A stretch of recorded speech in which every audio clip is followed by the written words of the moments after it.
நான் இங்க சொல்லக்கூடிய அவசியமே எனக்கு வரல. அதனால நான் சொல்ல வேண்டிய ஒரு கட்டாயத்துல இல்ல. எனக்கு வந்து பாத்தீங்கன்னா வச்சுக்கோங்களேன், மாலை போடுறதல், அதாவது பர்த்டே, ஒரு மாலை போடுதல், பர்த்டே கொண்டாடுதல் அப்படின்னு ஐயா அவர்கள் சொன்னார்கள்.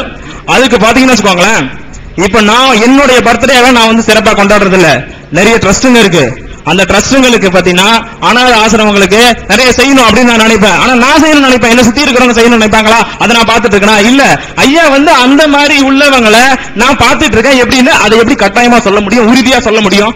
அவர் வந்து செஞ்சிருக்காரு, அதை ஒத்துக்கலாம், அவரு பார்த்துட்டு இருக்காரு. ஆனா அவங்க கூட இருக்கிறவங்க எத்தனை பேர் இதை உண்மையா செயல்படுத்துறாங்க, செஞ்சிட்டு இருக்காங்க அப்படின்னு அவங்களால உறுதியா கட்டாயமா சொல்ல முடியுமா? காலையில எத்தனை மணிக்கு பாத்ரூம் போனாங்க சொல்ல முடியுமா? முடியாதுல்ல. இது வந்து தவறுகளை தலைப்புகளை தாண்டி தான் விட்டு தான் போனேன். ஐயா பேசுனதுனால நான் பேசுறேன். அடுத்த ஐயா அவருக்கு பேச. ஐயா ரத்த தானம் சொன்னாங்க. இப்ப போன செப்டம்பர் 17 பெரியார் பிறந்த நாள் அன்னைக்கு கோவையில மட்டும் நாங்க 270 பேரு எங்க தோழர்கள் வந்து ரத்தம் கொடுத்தாங்க. கும்பகோணத்திலையும் நாங்க கொடுத்திருக்கோம். இந்த 270 பேருமே நாத்திகர்கள். அதே அந்த கோவையில எத்தனை ஆத்திகர்கள் இருந்தாங்க, அவங்களுக்கு பிடித்த ஒரு பண்டிகையிலையோ ஒரு நாளிலையோ எத்தனை பேர் கொடுத்திருக்காங்க. அதனால இப்ப நீங்க நிறைய ரத்தம் கொடுத்துட்டீங்கன்னா அது பாராட்ட வேண்டிய விஷயம் தான். எங்களுடைய ஜனத்தொகை கம்மி, நாத்திகர்கள் கம்மி, அதுக்குள்ள சதவீதம் நாங்க கொடுத்திருக்கோம். நீங்க அதிகம், ஆத்திகர்கள் அதிகம், அதுக்குள்ளத கொடுத்திருப்பீங்க. அதனால ரேஷியோ பாத்தீங்கன்னா ரெண்டுமே ஒண்ணுதான். அப்புறம் இன்னொன்னு ஐயா சொன்னாங்க, ரொம்ப வரவேற்கத்தக்கது, ஒரு திருமண பத்திரிகை கூட நாங்க அடிக்கிறது கிடையாது. அதுக்கு ஒரு ஆளுக்கு சாப்பாடு போடணும், அதெல்லாம் ரொம்ப மதிக்க வேண்டிய கருத்து. அதெல்லாம் நாங்க ஒன்னும் முரண்படவே இல்லை. அது எனக்கு தெரியவும் தெரியாது. எனக்கு இஸ்லாமிய நண்பர்கள் சரிபாதி இருக்காங்க கும்பகோணத்துல. நான் நாத்திகம்ங்கிறதுனால அவங்க என்ன வந்து மதிக்கிறாங்க, வேற ஒன்றும் செய்தி இல்லை. அப்போ இதெல்லாம் அங்க கிடையவே கிடையாது. இப்ப நீங்க சொல்ற மாதிரி பத்திரிகை மட்டும் ஒரு 100 ரூபாய் 150 ரூபாய்க்கு அடிக்கிறாங்க. நான் நேற்று சொன்ன மாதிரி இந்த பர்னிச்சர் கடையிலையும் ஜவுளி கடையிலும் முன்னாடியே பணத்தை கொடுத்துறாங்க, 5000 ரூபாய். நாளைக்கு வந்து மாப்பிள்ளை வீட்டுக்காரங்களோட வருவோம், இந்த 13,000 புடவை 40,000 சொல்லுங்க அப்படின்னு சொல்றாங்க. அந்த புடவை அந்த கடைக்காரன் வந்து வியாபாரி என்ன பண்ணுவான் நமக்கு தான் தெரியும், வியாபாரம் தான் பண்ணுவான். 13,000 புடவை 40,000 ஸ்லிப் போட்டுறான். இவங்க வந்து 40,000 புடவை வேணுங்கனால ஒரு 4-5 புடவை எடுத்து போடும்போது அந்த புடவை எடுக்கிறாங்க. இதுவும் அந்த இஸ்லாமிய மக்கள் தான் செய்யறாங்க. அப்ப நீங்க சொல்றீங்க அவங்களை மாற்றிக்கொண்டிருக்கிறோம் அப்படிங்கிறீங்க. ஏன் அவங்க மாற்ற வேண்டிய கட்டத்துக்கு ஏன் அவங்க ஆளானாங்க? அவங்க இந்த வழி மாறி போறதுக்கு என்ன காரணம்? அப்ப அந்த இஸ்லாத்தை அவங்க ஏத்துக்கலையா? இந்த குர்ஆனை அவங்க படிக்கலையா? அப்ப இந்த கடவுளை அவங்க ஏத்துக்கலையா? ஏன் நீங்க மாத்துறீங்க? அதுக்கு தயவு செய்து நீங்க பதில் சொல்லுங்க. இந்த மாற்றத்தை உண்டு பண்ணியிருப்பது உங்களுடைய இயக்கமா அல்லது உங்களுடைய இறைவனா? தயவு செய்து அதை சொல்லுங்க. இறைவன் சொன்னா நாங்க கண்டிப்பா ஏத்துக்க மாட்டோம். உங்களுடைய முழு உழைப்பு, உங்களுடைய இயக்கம் அது உண்மையாக இருந்தால் அதுக்கு எங்களுடைய பாராட்டு கண்டிப்பா உண்டு. அது இறைவன் மேல பழி போட்டீங்கன்னா நாங்க ஒத்துக்க மாட்டோம். நீங்க செய்யற காரியம் நல்ல காரியம் தான். இந்த மாதிரி ஏழை பெண்கள் திருமணம், அனாவசிய செலவெல்லாம் குறைக்கணுங்கிறது வரவேற்கத்தக்க, அது வந்து பகுத்தறிவு, வேற ஒன்றும் கிடையாது. ஆனால் இது வந்து ஏன் எல்லா இஸ்லாமியரும் அதை ஏற்றுக்கொண்டு செய்யவில்லை? இன்னமும் நீங்க ஒரே ஒரு நாள் கும்பகோணவங்க திருமண சமயத்தில் அந்த கடைகளுக்கெல்லாம் போய் நிற்போம். எத்தனை பேர் வந்து பணத்தை கத்தையா கொடுத்துட்டு போறாங்கன்னு பாருங்க. முதல் நாள் அது எப்படி கிடைக்குன்னா, இன்னைக்கு 5000 ரூபாய் அட்வான்ஸ் கொடுத்துருவாங்க. ஒருவேளை இந்த கடையில ஜவுளி வாங்காம வேற கடையில வேணா அந்த கடைக்காரன் 1000 ரூபாய் எடுத்துட்டு 4000 ரூபாய் திருப்பி கொடுப்பான். பர்னிச்சர் கடையில ஒரு டோக்கன் ஒன்று கொடுத்துருவான், 5000 ரூபாய் பெற்றுக்கொண்டேன்னு. அவங்க செல்போன் நம்பர் எழுதிட்டு இதுதான் டோக்கன். அவங்க கடையில போய் பர்னிச்சர் எடுத்தா அந்த 5000 ரூபாய் கழிச்சுப்போம், இல்லைன்னாக்கா 4000 ரூபாய் திருப்பி கொடுப்போம். இது சாதாரணமா நடந்துட்டு இருக்கு. ஏன் அந்த மக்களையும் நீங்க உங்க இயக்கத்தில் சேர்த்து திருத்தவில்லை? அது மாதிரி செஞ்சீங்கன்னா நாங்க உங்களுக்கு முழு ஆதரவு கொடுக்க தயார். ஆனா மார்க்கத்துக்கு வர மாட்டோம், முழு ஆதரவு கொடுக்க தயார். எங்களுடைய நோக்கம் அதுதானே ஐயா. எல்லாருமே மனிதனா வாழணும், மகிழ்ச்சியா வாழணும், ஒருத்தன் மேல ஒருத்தன் கீழே இல்லாம ஒரு சமசாயதா வரணுங்கிறதுக்கு நீங்க பாடுபடுறது எனக்கு இப்பதான் தெரியும். உண்மையிலுமே இப்போ இந்த தௌஹீத் ஜமாத் வந்து அதை செய்யுதுன்னு இப்ப நீங்க சொல்லிதான் எனக்கு தெரியாது. நான் உங்களை ஒரு இஸ்லாமியரை தான் பார்த்தேனே தவிர, ஏன்னா நான் பழகின இஸ்லாமியர் அப்பேற்பட்ட இஸ்லாமியர்கள் கும்பகோணத்துல. அவங்க இயக்கம் அங்கேயும் கூட இருக்கலாம், நான் இல்லைன்னு சொல்ல முடியாது. அதனால அது மாதிரி இருக்கிறத வரவேற்கிறோம். ஏன் இது வந்து நீங்க மாற்ற வேண்டிய கட்டம் ஏன் வந்தது? ஏன் இது உங்க இறைவன் முன்னாடியே செய்யல? ஏன் அவங்க இந்த வழி தடம் புரண்டு அந்த பக்கம் ஏன் போனாங்க அப்படிங்கறத தயவு செய்து எனக்கு விளக்குங்க.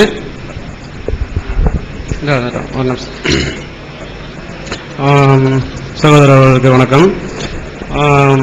முதல் கேள்வியிலிருந்தே வருவோம். முதல் கேள்விக்கு மறுப்பு வந்து முன்னாடியே சொன்ன மாதிரி அவங்களுடைய, அதாவது ஆதி காலத்து மனிதராக அவர் இல்லை, அறிவியல் வளர்ந்த மனிதராக இருந்தால் பார்த்து தெரிந்து கொள்ளக்கூடிய அளவிற்கு இப்போ நவீனம் இப்ப இந்த செல்லு கண்டுபிடிச்சதுக்கு வந்து மிக சிறந்த ஒரு அறிவும் இப்ப இருக்கிற வந்து வளர்ந்திருக்க எல்லாத்தையும் அறிவை வச்சு மிக பெருசா கண்டுபிடிச்சா நீங்க ஒத்துக்கும் போது அப்போதைக்கு அறிவை வச்சு ஒரு சிறிய இதை வச்சு நீங்க கண்டுபிடிச்சிருக்க முடியாதான்? அப்போ ஏன்னா வானவியல் சாஸ்திரத்துல 2000 வருஷத்துக்கு முந்தையே அரபியர்கள் மிக சிறந்த அறிவை பெற்றிருந்தாங்கிறது தெரியும். கட்டட கலையில வந்து மிக சிறந்த அறிவு பெற்றிருக்காங்கிறது நல்லாவே தெரியும். அப்ப வந்து போதுமான அளவு அறிவு இருந்திருக்கு.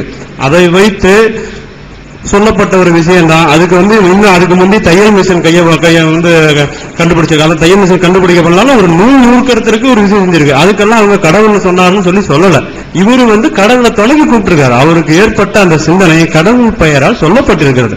இன்னும் இதை விட சிறப்பான கண்டுபிடிப்புகள்லாம் இருந்துச்சு. ஆனா அதுக்கு வந்து யாரும் கடவுளை கூப்பிட்டுக்கல. அவர் கடவுளை கூப்பிட்டுருக்காரு. அததான் அதுல உள்ள விஷயம் ஒழிஞ்சு கடவுள் தான் அதை வந்து இப்படி சொல்லியிருக்காருன்னு சொல்ற விதத்துல எங்களுக்கு அதுல முரண்பாடு இருக்கு. அதை நாங்க நல்லா ஏற்றுக்கொள்ள முடியாது. திரும்பி அதையே சொல்ல வேண்டாம்.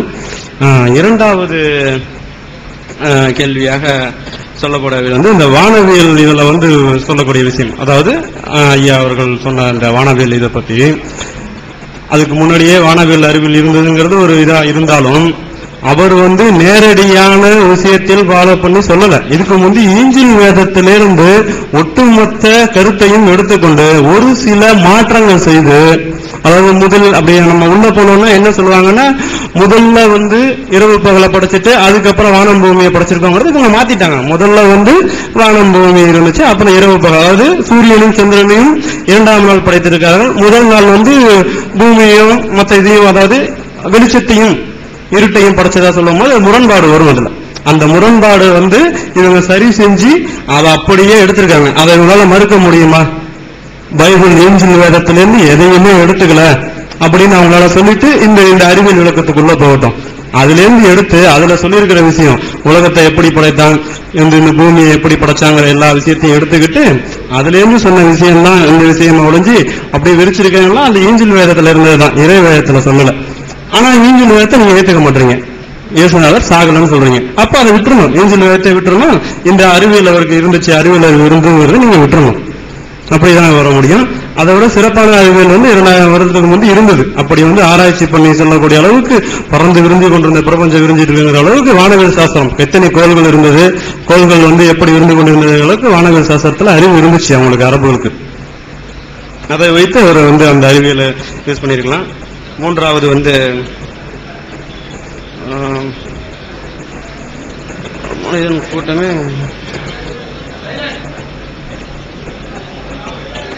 அதாவது அந்த